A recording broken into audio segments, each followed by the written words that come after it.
नमस्कार तथा हार्दिक स्वागत छ आर्ट अफ टिचिङ युट्युब च्यानलमा। म विदुरहरि आचार्य। आजको यस सामग्रीमा यहाँलाई शिक्षक सेवा आयोगले हालै परिमार्जन गरेको अध्यापन अनुमति पत्रको लिखित परीक्षाको पाठ्यक्रम अन्तर्गत निम्न माध्यमिक तहको पाठ्यक्रमका बारेमा जानकारी दिन गइरहेको छु। शिक्षक सेवामा प्रवेश गर्ने महत्त्वपूर्ण पूर्व शर्तको रूपमा रहेको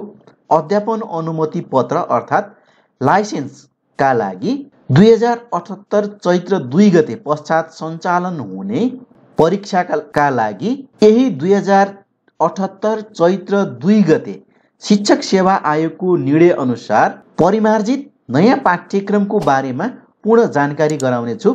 यस भिडियोलाई अन्तिमसम्म हेरेर पूरा जानकारी लिनुहुनका साथै शिक्षक सेवा आयोगको तयारी तथा सिकाइ सहजीकरणमा सूचना प्रविधिको प्रयोग र समसामयिक शैक्षिक जानकारीका लागि यस आर्ट अफ टिचिङ युट्युब च्यानलमा रहेका सामग्रीहरू हेरी सुझाव समेत दिनुहुन अनुरोध गर्दै सुरुवात गरौँ आजको नयाँ विषयवस्तु। निम्न माध्यमिक तह अध्यापन अनुमति पत्रको नयाँ पाठ्यक्रम सम्बन्धी शिक्षक सेवा आयोगको मिति 2078-12-2 चैत्र 2 गतेको निर्णय अनुसार निम्न माध्यमिक तहको अध्यापन अनुमति पत्रको लिखित परीक्षाको पाठ्यक्रम 2078 स्वीकृत भएको छ। जस अनुसार पाठ्यक्रमको परिचय एकमा पाठ्यक्रमको परिचय रहेको छ। यो पाठ्यक्रम निम्न माध्यमिक तहमा शिक्षक हुन चाहने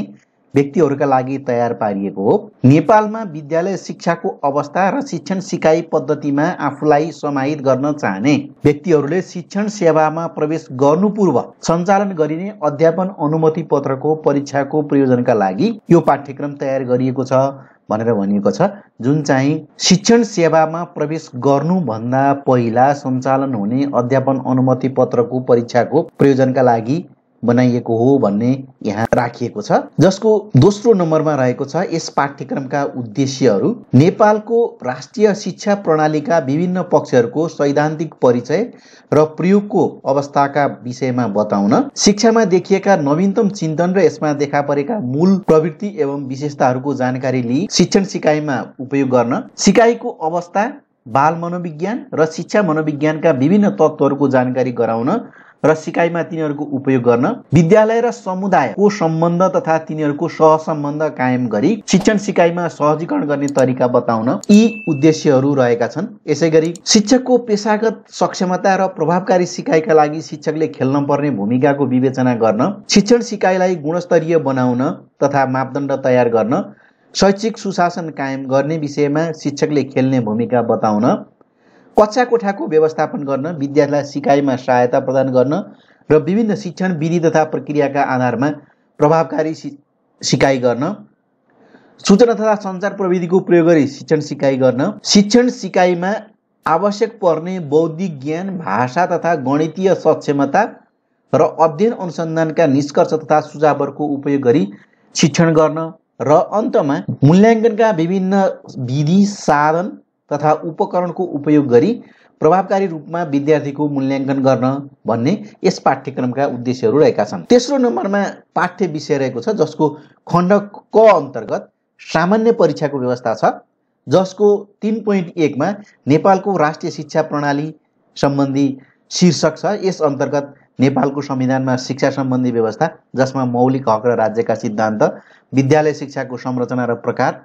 शिक्षाका राष्ट्रिय उद्देश्य तथा तहगत सक्षमताहरू, आधारभूत तहका, शिक्षा ऐन 2028 तथा शिक्षा नियमावली 2059, शिक्षक सेवा आयोग नियमावली 2057,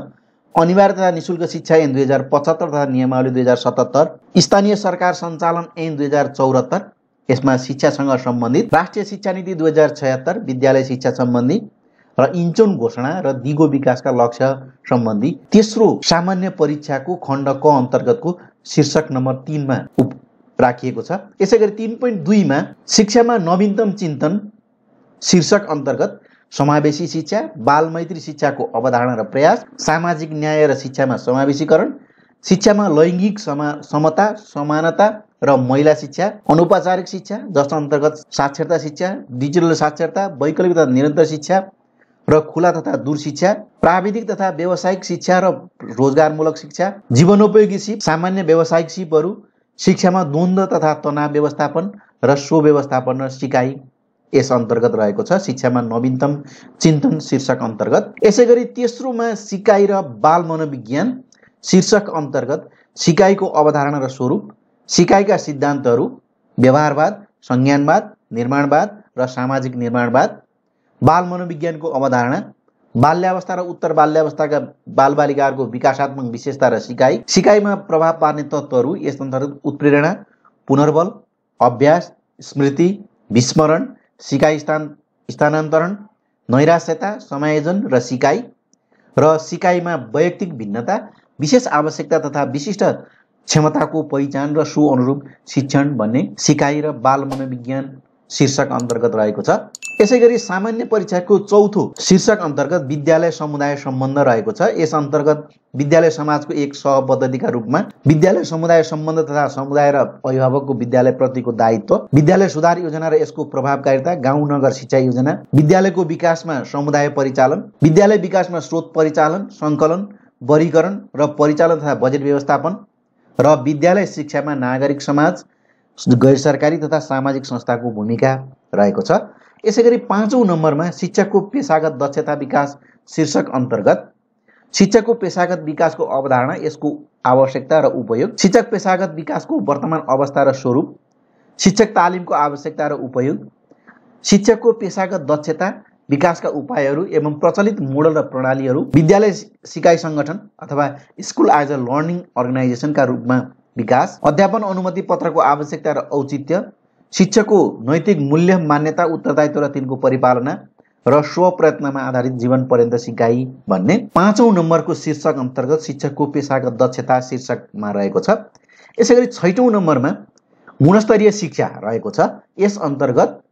गुणस्तरीय शिक्षाको परिभाषा, अवधारणा, आयाम र विशेषता, गुणस्तरीय शिक्षाका प्रचलित मापदण्ड, सूचकहरू, विद्यालय शिक्षाको गुणस्तर सुधारका लागि शैक्षिक नीति र कार्यक्रमहरू, विद्यालय शिक्षामा शैक्षिक गुणस्तर अभिवृद्धि हुन नसक्नुका कारण र गुणस्तर सुधारका उपायहरू, गुणस्तरीय शिक्षाको विकासमा शिक्षक, अभिभावक, समुदाय र विद्यार्थीको भूमिका यस अन्तर्गत रहेको छ, खण्ड क को सामान्य परीक्षा अन्तर्गत। र खण्ड ख मा शैक्षिक व्यवस्थापन र शिक्षण प्रक्रिया सम्बन्धी व्यवस्था रहेको छ। यस अन्तर्गत 7औं नम्बरमा रहेको शीर्षक अन्तर्गत शैक्षिक सुशासन र नेतृत्व शीर्षक अन्तर्गत शैक्षिक सुशासनको परिचय र अवधारणा, शैक्षिक सुशासनमा नागरिक बढापत्र, उजुरी र गुनासो व्यवस्थापन, विद्यालयको अभिलेख व्यवस्थापन र प्रयोग, शैक्षिक नेतृत्वको अवधारणा, प्रकार र आवश्यक सिपहरू, नेतृत्व विकास र प्रयोगमा विद्यालय व्यवस्थापन समिति, प्रधानाध्यापक, शिक्षक र विद्यार्थीको भूमिका, विद्यार्थीको क्षमता प्रस्फुटनमा शिक्षकको भूमिका, शिक्षण सिकाइमा प्रजातान्त्रिक अभ्यासको अवसर, विद्यार्थीमा नेतृत्व लिने अवसरको सिर्जना, विद्यार्थीहरूमा भएको बहुप्रतिभाको खोज, स्वव्यवस्थापन, आत्मचिन्तन र आत्ममूल्याङ्कनको वातावरणको निर्माण रहेको छ। यसैगरी 8औं नम्बरमा शैक्षिक व्यवस्थापन र शिक्षण प्रक्रिया अर्थात् खण्ड ख को दोस्रो शीर्षक अन्तर्गत अथवा समग्रमा 8औं नम्बरको शीर्षक अन्तर्गत कक्षा कोठा व्यवस्थापन र तथा शैक्षणिक योजना रहेको छ। कक्षा कोठाको व्यवस्थापनको अवधारणा, अभ्यास, विशेषता, प्रयोगको अवस्था तथा ध्यान दिनुपर्ने कुराहरू, बसाइ व्यवस्थापन, सिकाइ सामग्रीको सङ्कलन तथा प्रयोग, भित्ते सामग्रीको उपयोग, कक्षा कोठाभित्रको अन्तर्क्रिया, अवधारणा र प्रयोग, कक्षा कोठामा प्रभावकारी सञ्चार, पूर्व ज्ञानको परीक्षण, विद्यार्थीको क्रियाशीलता, प्रश्न गर्ने सिप, निर्देशन सिप, विद्यार्थी परामर्श, बुझाइ सिपको परीक्षण तथा र सुधारात्मक शिक्षण रहेको छ भने शैक्षणिक योजना र तिनको उपयोग, यस अन्तर्गत कक्षा शिक्षण, विषय शिक्षण, मिश्रित शिक्षण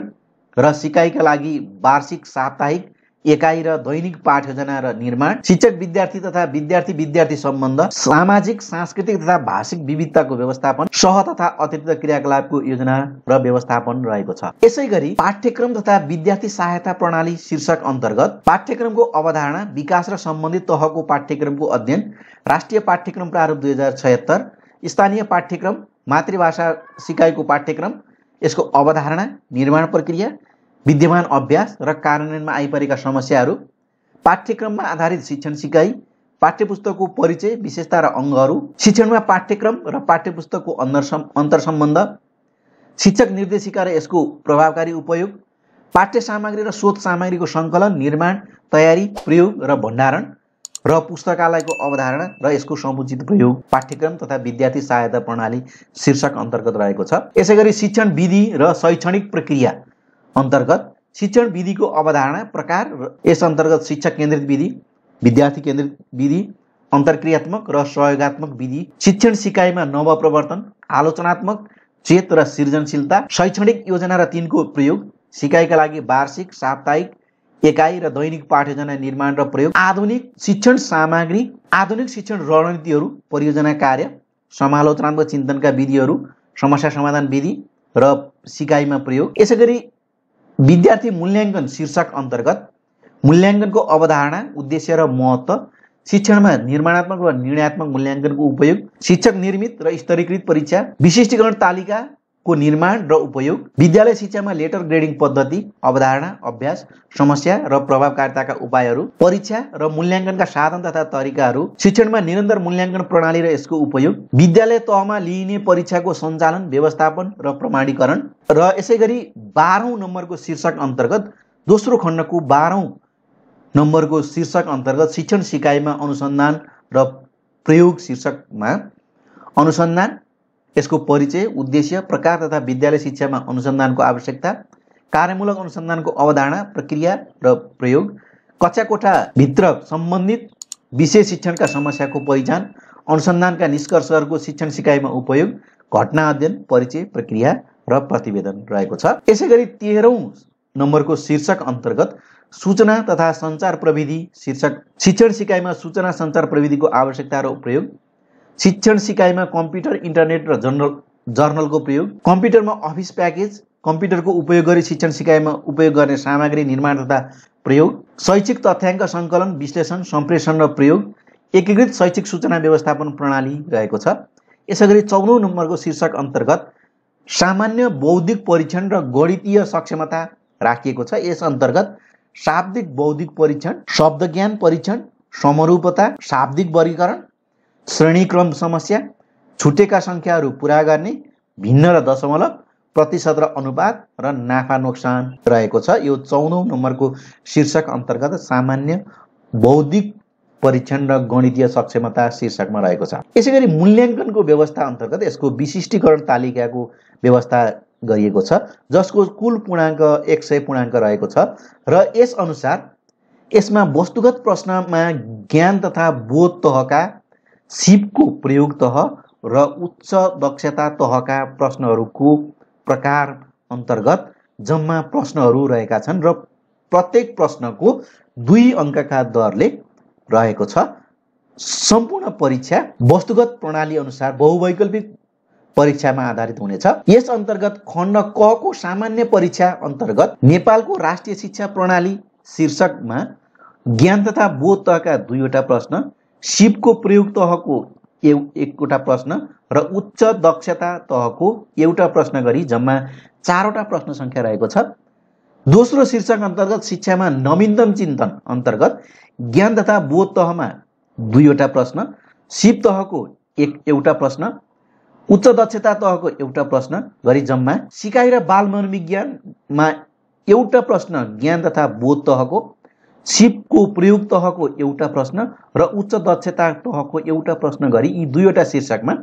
दोस्रो र तेस्रो शीर्षक अन्तर्गत 6वटा प्रश्नहरू रहनेछन्। यसैगरी चौथो एकाइ अन्तर्गत विद्यालय समुदाय सम्बन्ध एकाइ अन्तर्गत ज्ञान तथा बोध तहको 1वटा प्रश्न, सिपको प्रयोग तहको 1वटा प्रश्न, उच्च दक्षता तहको 1वटा प्रश्न गरी जम्मा 3वटा प्रश्न रहनेछन्। यसैगरी 5औं इकाइ अन्तर्गत शिक्षकको पेशागत दक्षता विकास अन्तर्गत ज्ञान तथा बोध तहको 1वटा प्रश्न, सिपको प्रयोग तहको 1वटा प्रश्न, उच्च दक्षता तहको 1वटा प्रश्न गरी जम्मा 3वटा प्रश्नहरू रहनेछन्। र 6औं नम्बरको एकाइ अन्तर्गत गुणस्तरीय शिक्षा एकाइमा रहेर ज्ञान तथा बोध तहका 2वटा प्रश्न, सिप तहको 1वटा प्रश्न र उच्च दक्षता तहको 1वटा प्रश्न गरी जम्मा 4वटा प्रश्नहरूको सङ्ख्याको भार रहेको छ। यसैगरी खण्ड ख अन्तर्गतको शैक्षिक व्यवस्थापन र शिक्षण प्रक्रिया अन्तर्गत एकाइ 7 मा रहेको शैक्षिक सुशासन र नेतृत्व एकाइ अन्तर्गत ज्ञान तथा बोध तहका 2वटा प्रश्न रहने, सिपको प्रयोग तहमा 1वटा प्रश्न रहने, उच्च दक्षता तहमा 1वटा प्रश्न रहने गरी र 8औं नम्बरको एकाइमा रहेको कच्चा कोठा व्यवस्थापन तथा शैक्षणिक योजना एकाइ अन्तर्गत ज्ञान तथा बोध तहका 2वटा प्रश्न, सिपको प्रयोग तहको एउटा प्रश्न, उच्च दक्षता तहको एउटा प्रश्न गरी यी 2वटा शीर्षक एकाइबाट 7वटा प्रश्न रहनेछन्। यसैगरी पाठ्यक्रम तथा विद्यार्थी सहायता प्रणाली एकाइ अन्तर्गत 2वटा प्रश्नहरू ज्ञान तथा बोध तहका, सिप तहको 2वटा प्रश्न र एउटा प्रश्न उच्च दक्षता तहको गरी जम्मा 5वटा प्रश्नहरू पाठ्यक्रम तथा विद्यार्थी सहायता प्रणाली एकाइ अन्तर्गत रहनेछन्। यसैगरी शिक्षण विधि र शैक्षणिक प्रक्रिया एकाइ अन्तर्गत 2वटा ज्ञान तथा बोध तहका, एउटा सिप तहको प्रश्न, एउटा उच्च दक्षता तहको प्रश्न र विद्यार्थी मूल्याङ्कन शीर्षक अन्तर्गत 2वटा ज्ञान तथा बोध तह, सिप तहको एउटा प्रश्न, उच्च दक्षता शीर्षक अन्तर्गतको शिक्षण विधि र शैक्षणिक प्रक्रिया अन्तर्गत एउटा प्रश्न गरी जम्मा 7वटा प्रश्न रहेका छन्। यसैगरी विद्यार्थी मूल्याङ्कन एकाइ अन्तर्गत, यसैगरी शिक्षण सिकाइमा अनुसन्धान र प्रयोग एकाइ अन्तर्गत 2वटा ज्ञान तथा बोध तहका प्रश्नहरू, एउटा सिप तहको प्रश्न र एउटा उच्च दक्षता तहको प्रश्न गरी जम्मा 4वटा प्रश्न सङ्ख्या रहनेछन्। यसैगरी सूचना तथा सञ्चार प्रविधि एकाइ अन्तर्गत र सामान्य बौद्धिक परीक्षण एकाइ अन्तर्गत 2-2वटा ज्ञान तथा बोध तहका प्रश्नहरू, एक-एकवटा सिपको प्रयोग तहको प्रश्न र यी 2वटा शीर्षक अन्तर्गत एउटा प्रश्न गरी जम्मा 7वटा प्रश्नहरू रहनेछन्। यसरी कुल जम्मा ज्ञान तथा बोध तहका 25वटा प्रश्नहरू, सिपको प्रयोग तहमा 15वटा प्रश्न र उच्च दक्षता तहमा 10वटा प्रश्न गरी जम्मा 50वटा प्रश्नहरू रहनेछन्। 2-2 अङ्कका दरले प्रश्नहरू रहनेछन्। पाठ्यक्रमको अन्त्यमा दिएको छ परीक्षा प्रणाली वस्तुगत हुनेछ। वस्तुगत परीक्षामा प्रति प्रश्न 2 अङ्कका दरले 50वटा प्रश्नहरू रहनेछन्। यसैगरी वस्तुगत प्रश्नहरूको निर्माण चाहिँ प्रथम त लेभल 1 का 50%, द्वितीय त लेभल 2 का 30% र तृतीय लेभलका तेस्रो लेभलका लागि 20% रहनेछन्। यसैगरी यस परीक्षाका लागि 1 घण्टा समय छुट्याइएको छ। जम्मा 1 घण्टा समयको परीक्षा रहनेछ। वस्तुगत बहुवैकल्पिक प्रश्नहरूको उत्तर सही दिएमा प्रत्येक सही उत्तर बापत 2 अङ्क प्रदान गरिनेछ। यस पाठ्यक्रममा परेका ऐन, नियम, कानुन, नीति तथा कार्यक्रमहरू परीक्षाको मितिभन्दा 3 महिना अगाडि संशोधन भएका वा संशोधन भई हटाइएका वा थप गरी संशोधन भई कायम रहेकालाई यस पाठ्यक्रममा परेको सम्झनु पर्नेछ र यो पाठ्यक्रम 2078 चैत्र 2 गतेदेखि हुने परीक्षामा लागू हुनेछ भन्ने व्यवस्था गरिएको छ। यसरी नयाँ पाठ्यक्रम निम्न माध्यमिक तहको अध्यापन अनुमति पत्र परीक्षाका लागि नयाँ पाठ्यक्रम वस्तुगत परीक्षा प्रणालीमा आधारित हुने गरी नयाँ पाठ्यक्रम लागू भएको छ। यसलाई यहाँलाई मैले सम्पूर्ण रूपमा जानकारी गराएको छु। अध्यापन अनुमति पत्र निम्न माध्यमिक तहको अध्यापन अनुमति पत्र परीक्षा तयारीको लागि यो सामग्री यहाँलाई महत्त्वपूर्ण रहने विश्वास व्यक्त गर्दै यस सम्बन्धी पूर्ण सामग्रीहरू प्राप्त गर्नका लागि यस आर्ट अफ टिचिङ युट्युब च्यानलमा विभिन्न सामग्रीहरू रहेका छन्। यी सामग्रीहरूलाई यस च्यानललाई सब्स्क्राइब गरी अध्ययन सामग्रीको रूपमा प्रयोग गर्नका लागि अनुरोध गर्दै आजको लागि बिदा हुन्छु। हस्, धन्यवाद, नमस्कार।